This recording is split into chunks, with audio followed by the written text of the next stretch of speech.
So thank you, Florence, for this friendly, over-friendly introduction, and I would like to thank also all the organizers for bringing me back to this wonderful place of Cambridge, certainly in this wonderful spring period, wunderschöne Monat Mai, and for putting up this nice program. I also would like to thank Pavlo, who nicely introduced the topic and the problems with defining quantiles and quantile regions well, beyond the univariate real line. And that indeed will be the topic of my talk. I will try to convince you that measured transportation is bringing a satisfactory solution to that problem of constructing quantile and quantile regions, not just in RD, but also on manifolds. But I will try to go through the topic to go rather slowly and non-technically, and I will start by showing how from measured transportation allows us for an extension, allows us to extend the univariate, the well-known concept of univariate quantiles to RD, and then from RD we will move to Riemannian manifolds. And I think that nobody will object if I say that quantiles are certainly one of the most fundamental concepts, first of all, in probability. This is something very fundamental, but it's also a fundamental tool in statistics, both descriptive and inferential. And just an example, think of maybe one of the most central problems in statistics, which is the analysis of the impact of a covariate on some variable of interest. And that's what we call regression. But we all know also that the traditional mean regression is a rather poor account of this dependence, and quantile regression is doing much better, since it provides you asymptotically with full information on the conditional distribution of the variable of interest conditional on the covariates. But in order to implement quantile regression, we need a concept of quantile, of course. Quantiles also are very fundamental in risk analysis. Think of value at risk, expected shortfall, and survival analysis, of course. So quantiles are something extremely important. Now, one is forced to admit that despite a long period of uninterrupted efforts to come up with the right concepts, well, quantiles are only well understood and well accepted for univariate real-valued random variables. And therefore, for instance, quantile regression is essentially limited to a single output real-valued regression, which is quite a limitation. And the reason is obvious. The reason is that, well, except for the univariate, the real line, there's a lack of an obvious and fully satisfactory or fully agreed upon concept of ordering. So the real line is well ordered, but if you move to dimension 2 and certainly higher, well, there is no canonical ordering anymore. And as well on manifolds, typically you don't have a canonical order. So we should also remember that quantile functions and distribution functions are the two facets of the same idea. Assume that you have a distribution P with non-vanishing density, then well, the quantile function Q of that distribution is the inverse of the distribution function of the same distribution. And in the sample, you have the empirical quantile function, and the empirical quantile function is directly related to the empirical distribution function. So the empirical distribution function typically is the rank of the observation divided by n, or as we shall see, we will prefer dividing by n+1 to remain within the open unit interval, so that in the sample, if you are talking about quantiles, well, you also are talking about empirical distribution function and ranks. So all these objects come together, and if we are to define the concept of quantiles, of a concept of quantile function, we also should define a concept of distribution function, empirical distribution function, ranks, and as we shall see also signs. This is a global problem. All these objects are the facets of the same ideas, and we should go for definitions of all these concepts. So in one step. Now again, I only can repeat that the major difficulty is that, for instance, RD for D larger than 1, is not canonically ordered. And since we have no canonical order, let us create an order, which will not be canonical, of course. And that order will be data-driven in the sample, and it will be distribution-specific in the population, meaning that it's the distribution that will induce an ordering of the space. And that ordering will be used then in order to construct quantiles, quantile function, distribution function, ranks, etc. And as we shall see, measure transportation is the tool that will help us define this data-driven ordering, and the resulting concepts of ranks, quantiles, etc. Differently from other proposals that have been made, for instance, in the theory of statistical depth, do enjoy all the properties one is expecting from such concepts. So let us start with what we know well. That is, what is a quantile, what is a distribution function, what is a rank in R. There we fully agree on the definitions.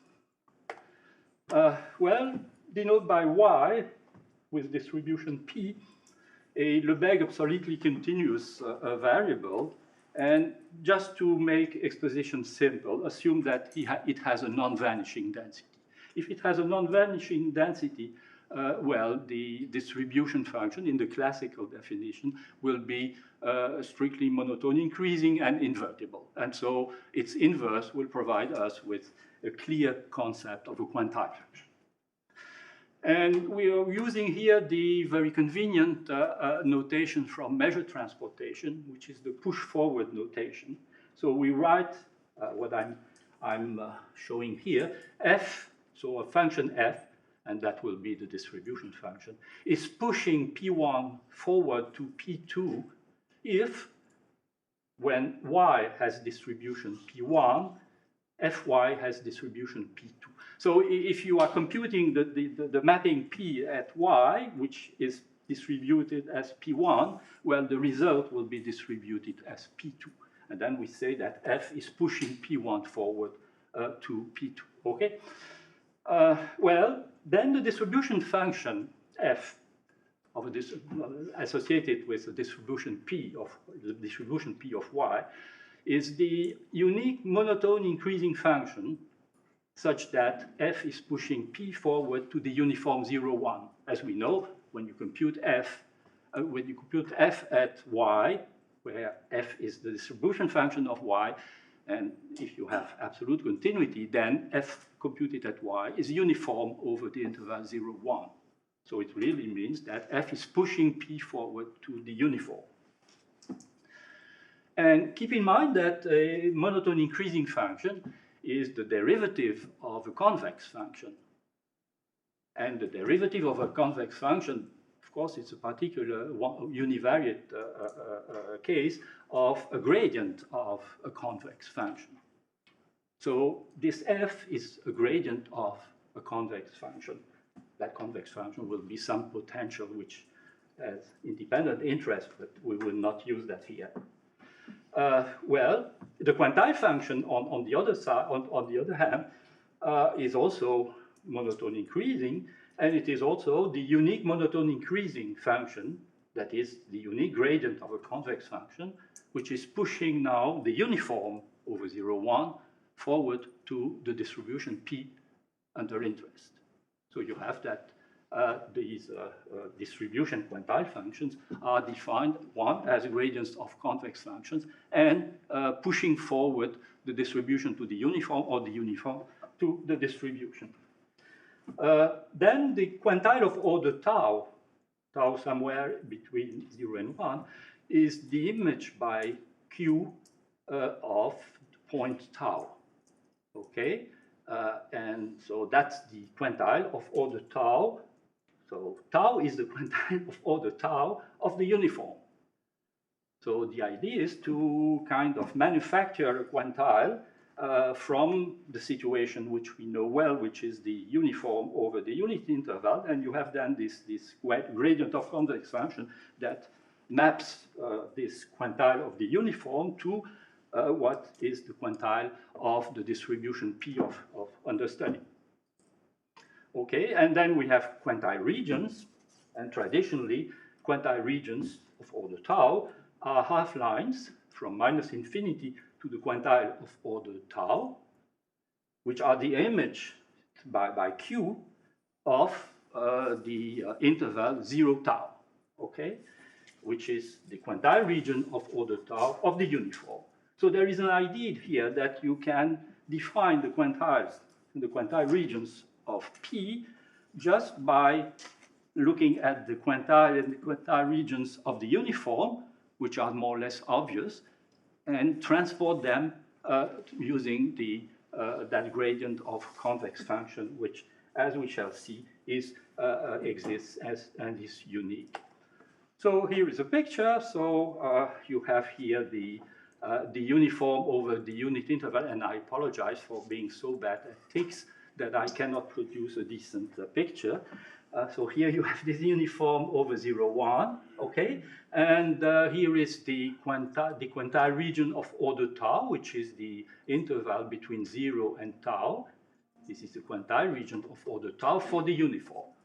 And the quantile function is this monotone, this gradient of convex function, which is pushing the uniform forward to P, and is mapping this quantile region of order tau here of the uniform to this half-line, which is then the quantile region of order tau of P.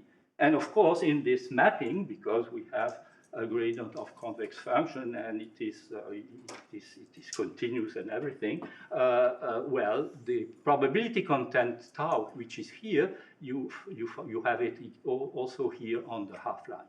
So it's a half-line with probability tau, irrespective of P. This is exactly what we want with a quantile region. So this way.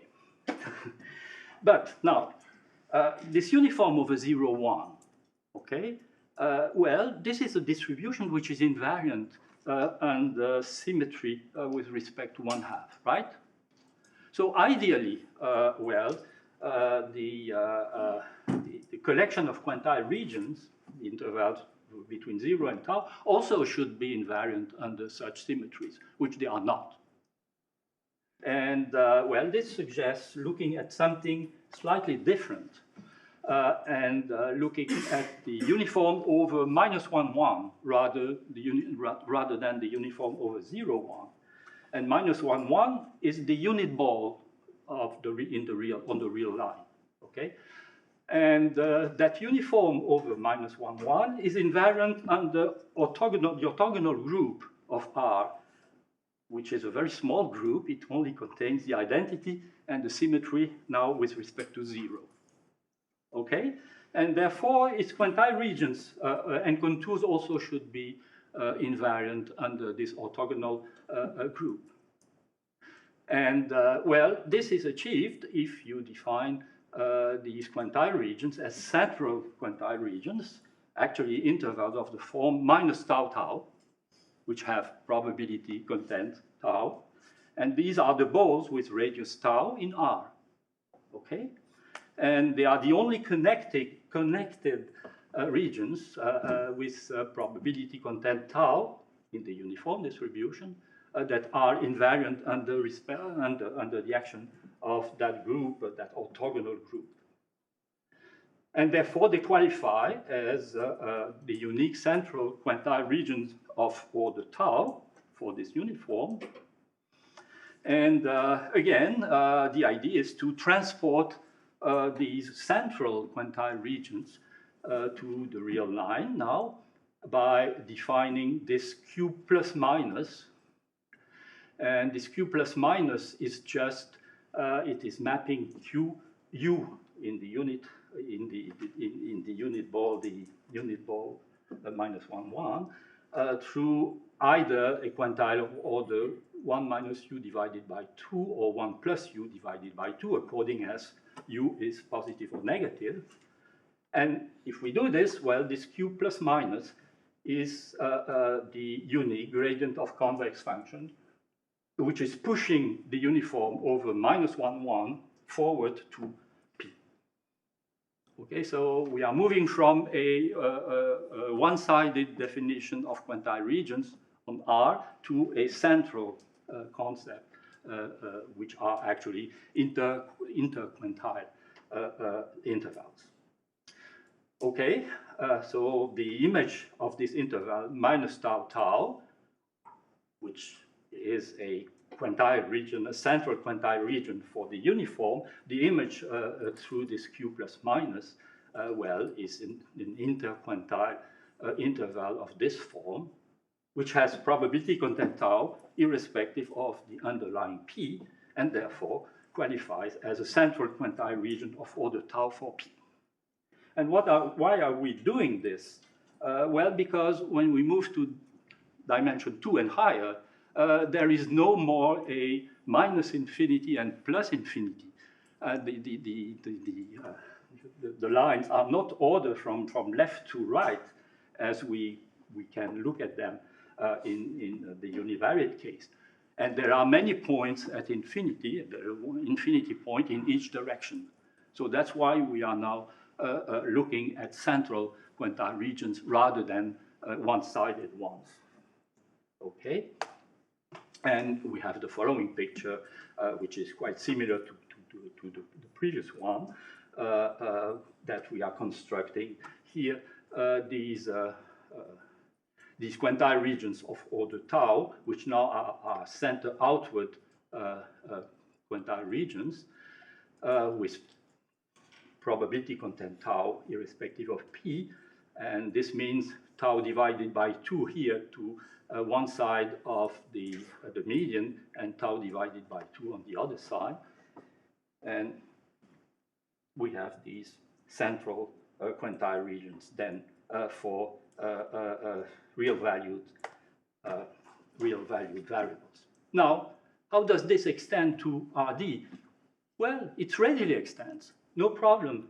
Now, instead of looking at a uniform over minus 1, 1, which is the unit ball in R, well, let us look at a uniform over the unit ball in RD. So here is that ball, and we construct sub-balls with probability content tau, which are the sub-balls with radius tau. Now, in order to have this, we have to be precise that by uniform over the unit ball, now we mean the product of a uniform on the distance to the center and a uniform over the unit sphere. So it's a spherical uniform. It's not a Libre uniform. Okay? So here is a picture of the natural quantile center outward quantile regions for that uniform, meaning that these sub-balls are the only invariant regions invariant under the orthogonal transformations of the unit ball, orthogonal transformations of RD. And so they qualified for symmetry reasons and invariance reasons, they qualify as the natural, quote unquote, central quantile regions for that uniform over the ball. And the idea is very simple. Now, let us transport this back to RD. Okay? Well, again, we assume that Y, now it's both-face Y because it's a vector. Let us assume that it is Lebesgue absolutely continuous. We again assume for simplicity of exposition, because this can be relaxed, we assume that it has a non-vanishing density. Well, then, there's a very famous, very fundamental, and in my opinion, very important theorem by Robert McCann that goes back to 1995, that tells us that there exists a P almost unique gradient of convex function, let us denote it as F plus minus, pushing P forward to that uniform. Okay? Now, this is distinct from the results by Brenier, which are solving the Monge-Kantorovich problem, because this is not based on an optimization idea. It's based on the assumptions of monotonicity. You could read this as there exists an almost unique monotone mapping F plus minus, pushing P forward to U. Because you don't need here, in particular, you don't need finite moments of order 2. Whereas in the Monge-Kantorovich formulation, well, you are minimizing an expected transportation cost, usually a quadratic one, and this minimization makes no sense if you don't have finite moments of order 2. So it's a difference between an optimal transport in the Monge-Kantorovich situation and a monotone transport in the McCann approach. And when it comes to define quantiles, of course, it's essential that we do not make any moment assumptions. That's just inappropriate. Okay, so we have this famous result by McCann, which is number 1 here. But now, if you have finite or moments of order 2, if the variance of Y is finite, then this McCann F plus minus does minimize the objective function of the Monge-Kantorovich problem. So it's just strictly more general than the results by Brenier, for instance, on the same type of problem. Now, there's a result by Figali, 2018, who moreover shows that this F plus minus is a homeomorphism. That will be extremely important because we need continuity somewhere to go from distribution function F plus minus to the corresponding inverse, denoted as Q plus minus, which will be a center outward quantile function in the same context. So Figali shows that F plus minus is a homeomorphism, but you should pay attention to the origin. There's a small problem at the origin because the spherical uniform distribution has an unbounded density at 0. So you should take 0 out and the image of 0 as well, and then you have a homeomorphism. F plus minus is a homeomorphism. That is, it admits an almost unique, almost surely unique continuous inverse, which we denote as Q plus minus.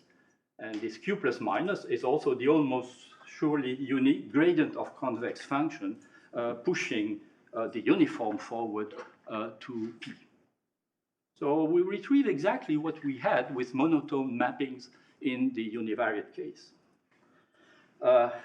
And finally, if D is equal to 1, so in the univariate case, well, this F plus minus is just 2 times F minus 1. So essentially, the information is exactly the same, except that now we have something which is center outward instead of being from minus infinity to plus infinity.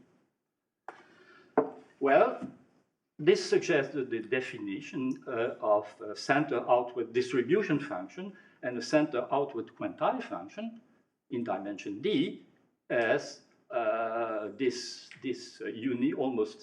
almost everywhere unique gradient of convex function f plus minus, and similarly the definition of a quantile function, now center outward quantile function, as its inverse, denoted as q plus minus.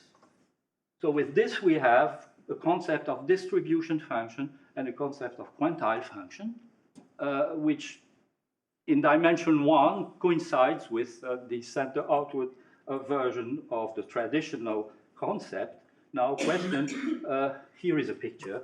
So you should see so you have the quantile contours which are here, which are just the images through the quantile function q plus minus of the spheres here within the unit ball.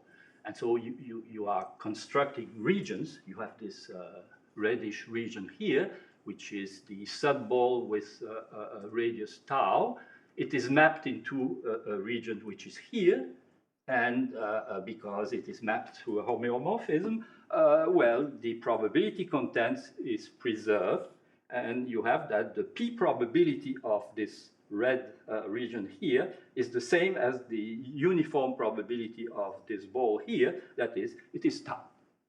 So at least we have something where the probability content of our quantile regions is under control, and this, of course, is a fundamental property of what a quantile function should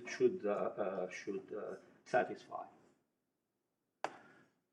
So let us rapidly list all the properties of distribution and quantile functions in R, and just see whether they are also satisfied by this multivariate extension.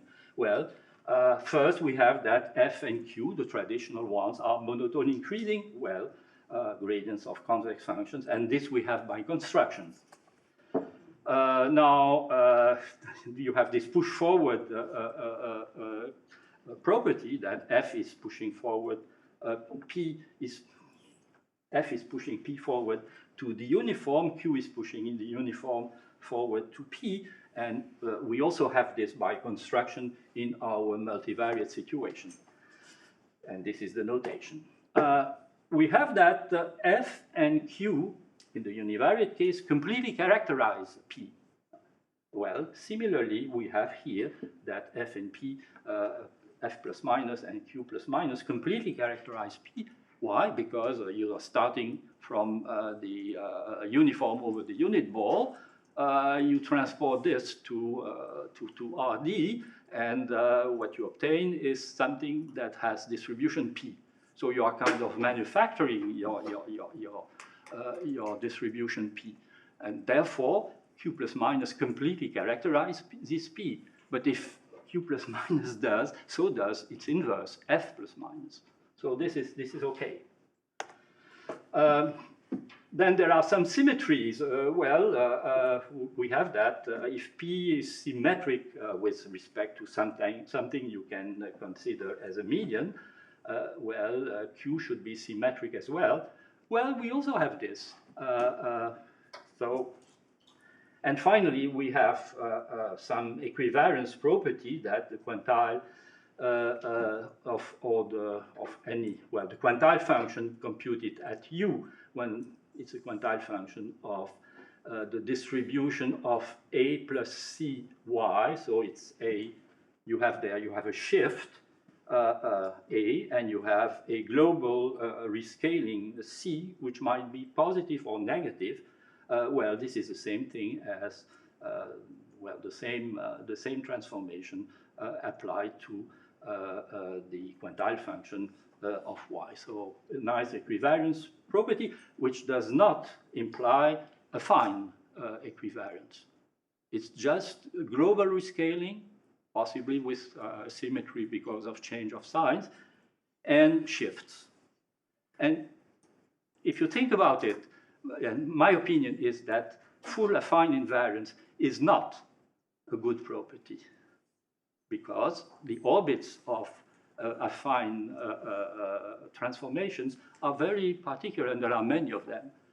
Okay, here we will have something that is associated with an orbit, which is the full set of absolutely continuous distributions, which is something important related to distribution freeness.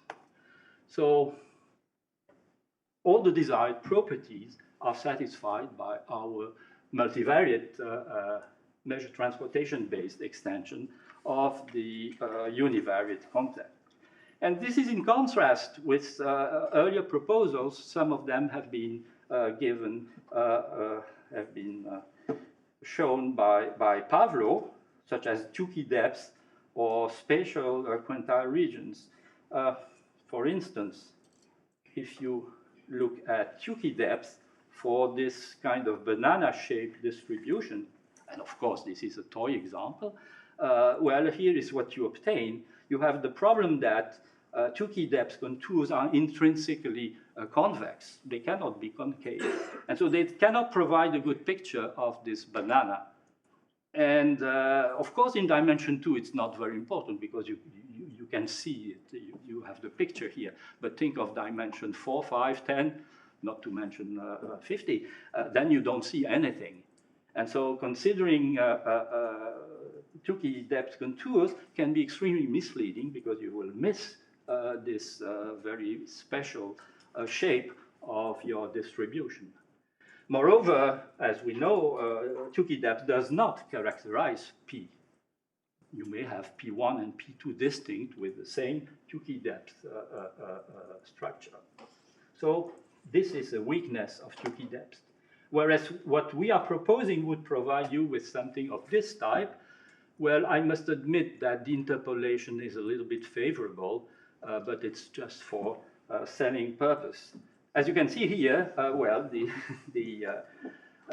because the empirical, so there are two things.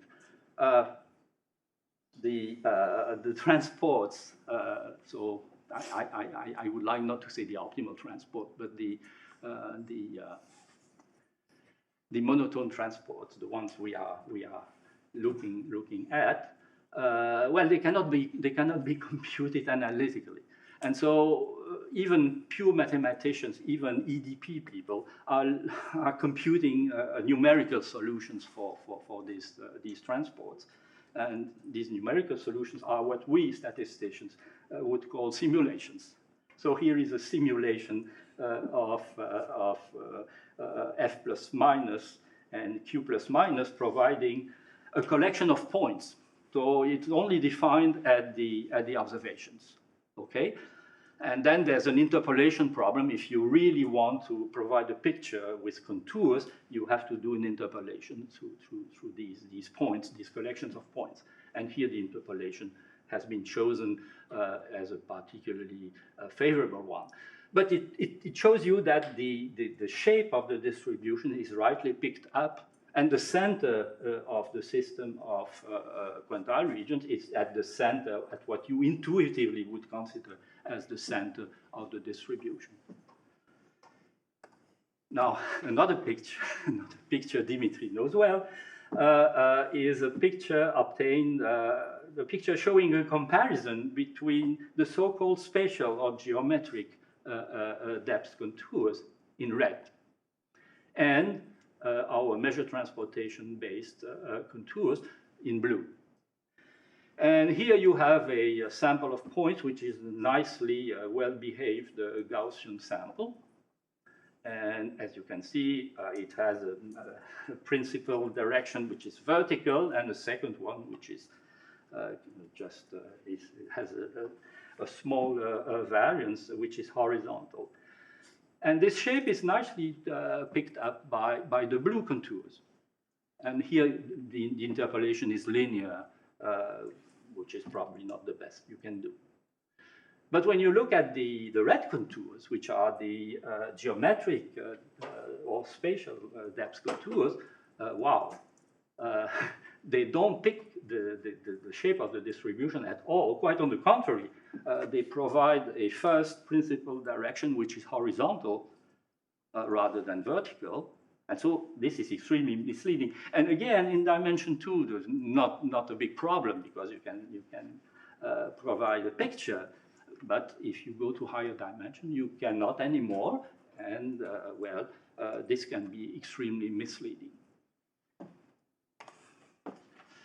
So from this, a general method seems to emerge on constructing quantiles and quantile contours for spaces and distributions where the traditional methods are failing. So the first step is to have a McCann type result defining a F plus minus, a center outward distribution function. That is a gradient of convex function pushing the distribution P forward to the uniform over in RD, the unit ball, but on manifolds that can be something else, which should be a homeomorphism, hence be continuously invertible. If it is continuously invertible, well, it has an inverse, which we call Q plus minus and denote as Q plus minus and call a quantile function. Now, this transport F plus minus to a uniform should be such that this uniform, based on symmetry properties, essentially, has quote-unquote natural quantile regions. So in the uniform over the unit ball, we had these orthogonal transformations, and the invariance with respect to these orthogonal transformations of the uniform distribution immediately suggest stud balls as invariant quantile regions. Well, we need such a situation in order for our construction. Now, once you have these things, you can define the quantile regions and contours of your distribution P, which is either on RD or manifold, as the inverse Q plus minus of F plus minus. And, well, excuse me, so you should define your quantile regions as the images of the quantile regions and contours of your uniform through this Q plus minus, which is the inverse of F plus minus. Once you have this, you're done. And you have a collection of regions, of contours, which do satisfy all the properties we have been listing. So the ingredients are a McCann result, which should be a homeomorphism, and a collection of quantile regions for the uniform that makes sense. Okay? So that will produce a collection of nested, equivariant under shift, orthogonal transformations, and global rescaling for quantile regions for the distribution P under study. So question, does that work also for compact Riemannian manifolds? Think of the sphere or hypersphere, think of the torus, think of multispheres.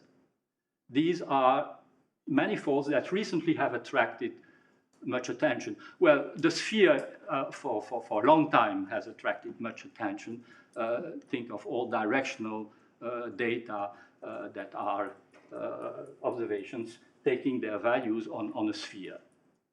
Well, there's no nice quantile concept there, except if you add very, very, very strong assumptions on rotational symmetry, which actually bring your problem back to a univariate problem. So that's too easy, and this assumption clearly is a very strong assumption, which is likely to be violated in many applications. Okay, so if we succeed in doing this, yes, and I mentioned the torus, as you probably know, you have all those results on the structure of molecules, and the structure of molecules is described as a collection of angles, which means that it's something that's living on a product of circles, and that's the definition of a torus. So it's important for applications. It's not just playing with mathematics to produce new results. It's something that has a practical meaning. And the answer is yes, yes, but with some additional complications, as we should have expected. And instead of going through the general case with its technicalities, I will start with easy cases, which are the two sphere and then the two torus. And I will show you how that works there. And then, if I have time, but I'm not so sure I will go to the general case of a general manifold, but then conditions will have to be imposed on the manifold, some regularity conditions. How much time do I have? Okay, so I'm rushing. So let us look. We can take 15 minutes. Oh, thank you. So let us look at the two sphere. The two sphere I denote as S2, and I denote as U sub S2, the uniform over the two sphere. So this is the sphere in dimension 3. It's plunged in R3. And so the delicate point is how should we define quantile regions for this uniform over the two sphere? And as I mentioned before, this choice should be based on invariance considerations. And of course, this uniform over the two sphere is invariant under the group O3 of orthogonal transformation of the three-dimensional real space. And the first problem is that, well, if you want to go for regions that are invariant under such orthogonal transformations, well, and that they are nested, you have that their intersection, which is kind of a median, should be a fixed point. And of course, O3 has no fixed point on the two sphere. The fixed point is at the origin, which is not on the sphere. And so that will not do, and that will not, you cannot construct regions that are invariant under the group of orthogonal transformations here. So what should we do? Well, we should probably go to subgroups of the orthogonal group. And those subgroups are groups of rotations. So give me a pole, and there's a group of rotation associated with that pole. Associated with that pole also is an equator, okay? Well, the uniform over the sphere is invariant under such rotations as well, because it's a subgroup of O3. And so is the equator.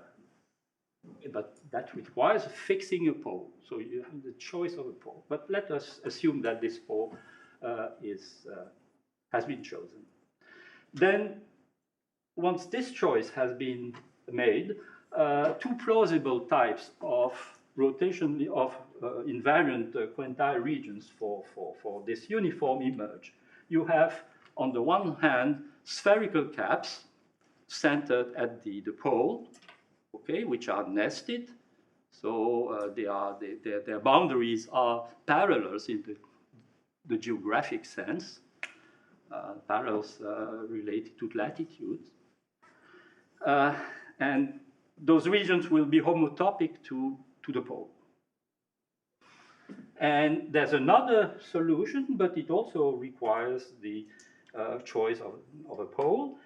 These are equatorial strips. So you start from the equator, and you take strips centered at the equator, and they are nested, they are growing until they cover the whole sphere.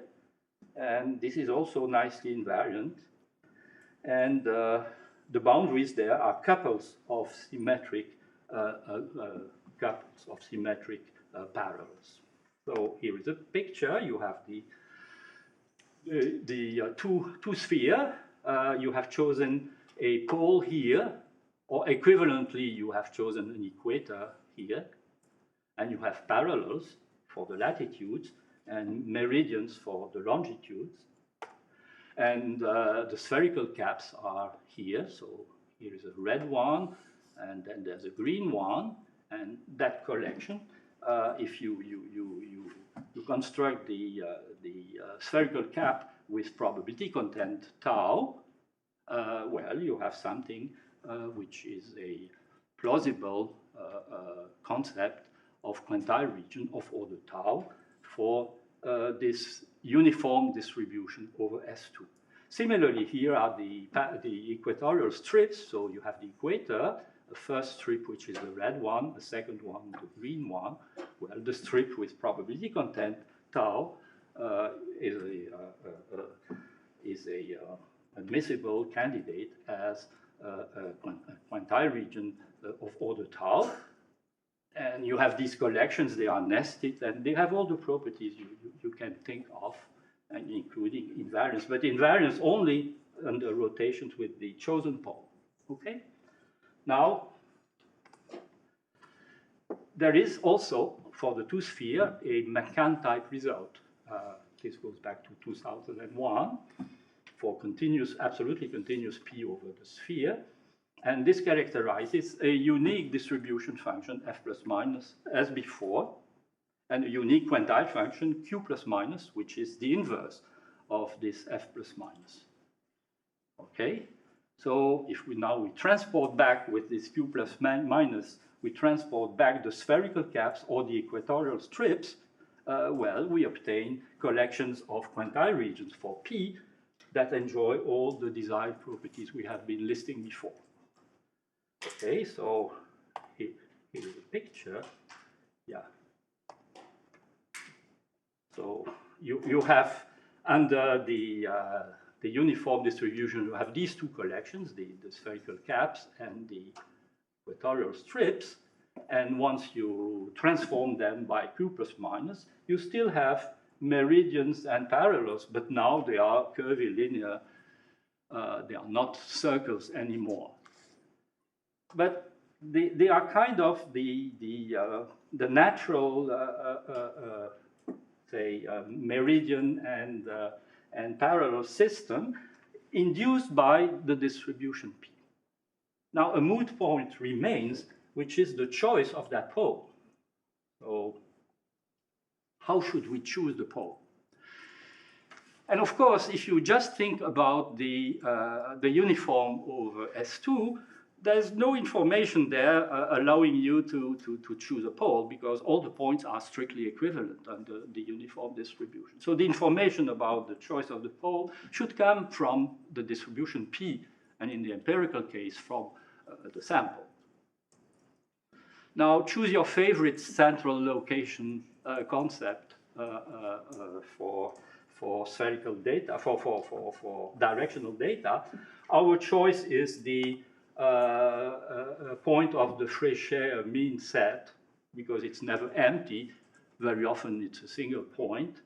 And well, that's a nice choice for an intuitively justified choice for the pole in the distribution P. Now, the first thing we have to do is constructing the collection of spherical caps or equatorial strips for the uniform distribution. So we should take this Fréchet mean, transport it to the uniform using f plus minus. This f plus minus, the theorem by McCann, the existence of which is guaranteed by the McCann theorem, and that will provide us with a pole for the uniform. The pole for the uniform allows you to construct the caps or the equatorial strips, and now you transport everything back using Q plus minus. And you obtain what I was showing here. All right? And all the properties we had before, they are satisfied. So it's a nice concept, and it's the first one, a concept of quantile region over the sphere. Now, I do not enter into the details of the empirical version. If you are interested, well, you can look at this paper, which was published in GRSSB. It will provide you with the concepts of ranks and signs on the sphere, which means that you can, for instance, you can do rank-based inference, distribution-free goodness of fit, MANOVA testing, etc., for directional data using these ranks and signs, and you will obtain fully distribution-free tests. And under some regularity assumptions as LAN, of course, you can obtain procedures that are fully distribution-free and nevertheless asymptotically efficient in the Lecam sense, locally and asymptotically.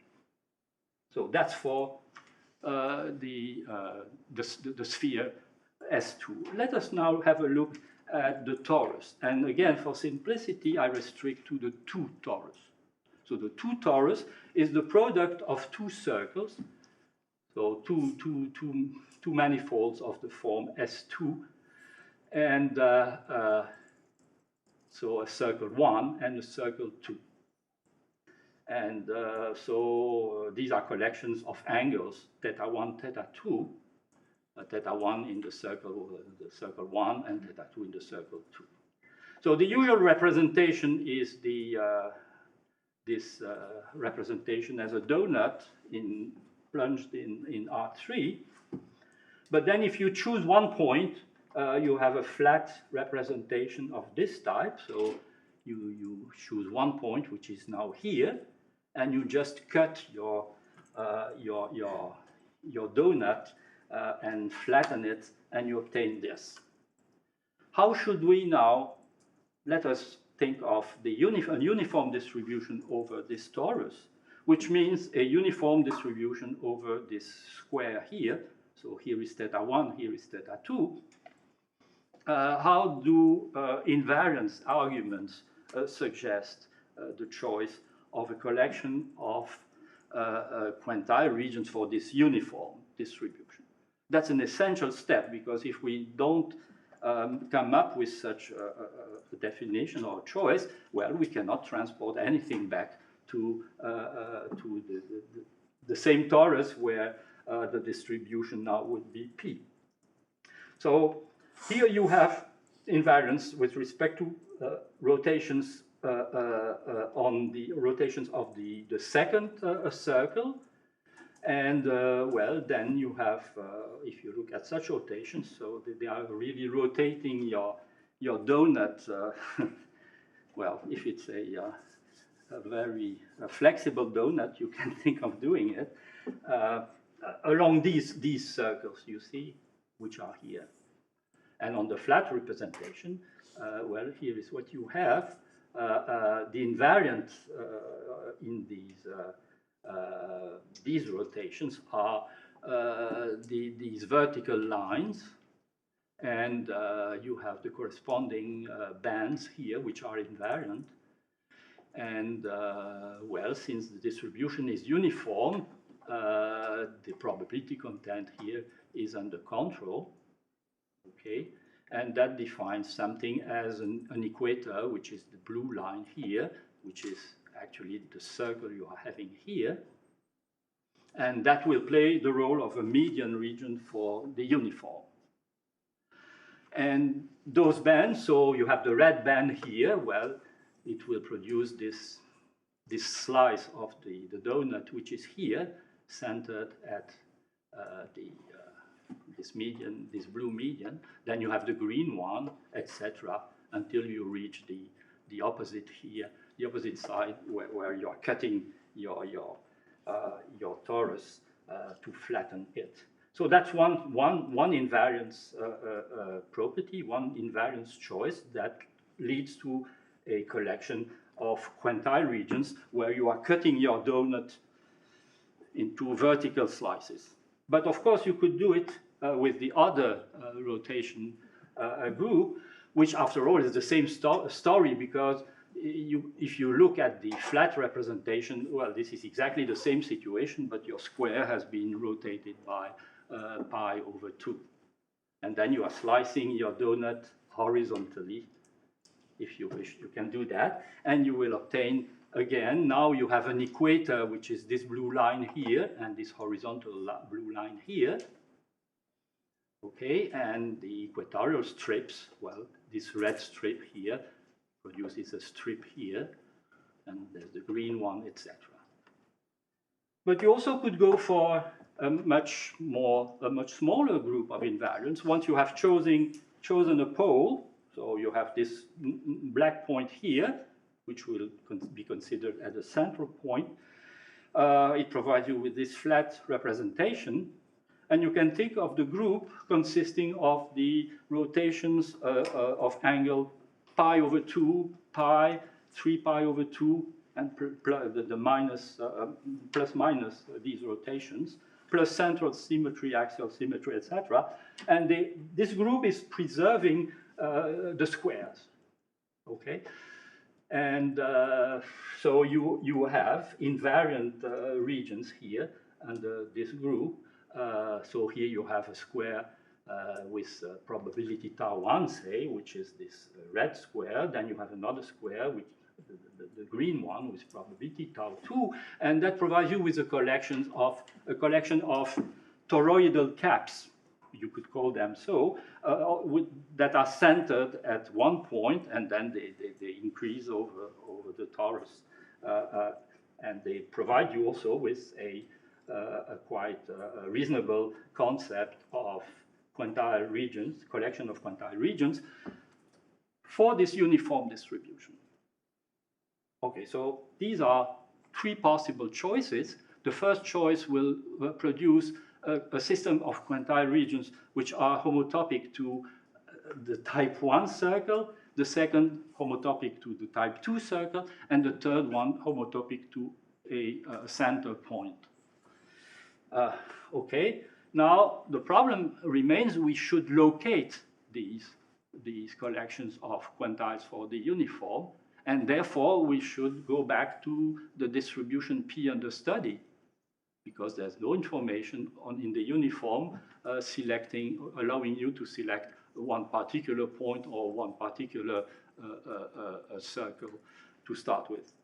So again, we are using a Fréchet-Mean argument to locate these centers or these equators or these poles, call them the way you wish, and transporting this back by the McCann Q plus minus, we obtain quantile regions on the torus. Okay, so now there's the general case of a general Riemannian manifold. That's more complicated, and I realize that I will not have time to say much about it, so I'm skipping. I'm skipping, and but believe me, it works. And if you are interested, you can look at the paper which is on the archive. Okay, so yeah, here are some pictures. So the column 1 and 2 for the torus. So here is a system with a pole, so regions that are homotopic to one point in various situations. So different distributions.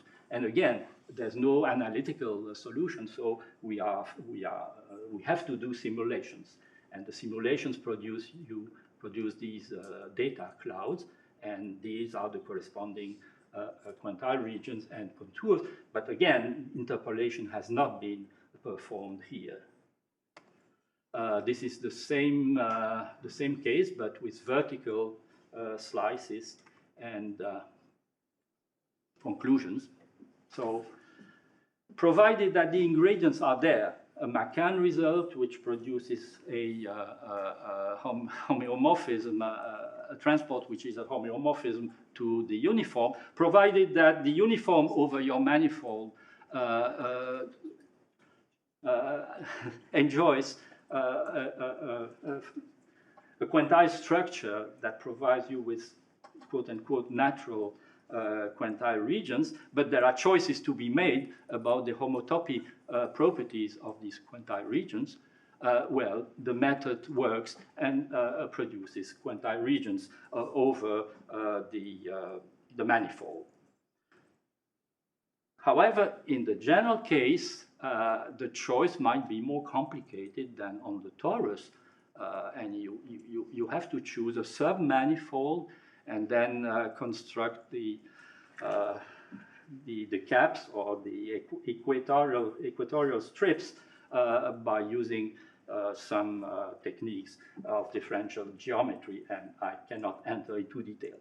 But at the end of the day, what you obtain are quantile regions and ranks and signs and everything you may wish to do a distribution-free inference, to do quantile regression, etc., now on manifolds. Thank you for your patience.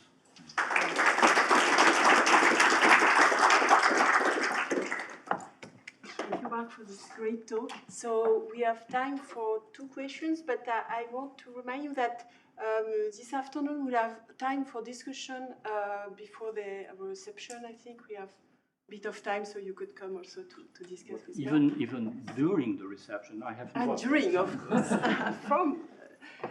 but please, maybe 2 questions here. When you talk about McCann-type results on a manifold, what is the notion of monotonicity there? Gradients of convex functions. And then convexity, is it like geodesic okay, convexity? Okay, yeah, there are such conditions, and it doesn't hold for any Riemannian manifold. You have conditions such as cost, convexity, etc. There are conditions on the curvature, etc., which are satisfied for spheres and tori. That's fine. But indeed, it's a little bit more complicated than in the usual case. But then we should go back to the technical details of McCann. Yeah, so I don't know which. Please go. Hi, is there a relationship between these and directional? Between these and directional quantiles, the ones that project everything through column 1? Not that I know, and again, I'm afraid that the projective quantiles will not enjoy the properties we are expecting. For instance, the probability content will not be independent of the underlying distribution P. I'm not sure. I think they do not characterize the distribution, so there are problems there. And the only relation that you can think of is that since these are characterizing the distribution, then the distribution is characterizing your projection quantiles, so there is a relation, but not really interesting. Okay, I think we are going to thank the speaker again, and we have time for discussion this afternoon. Thank you very much.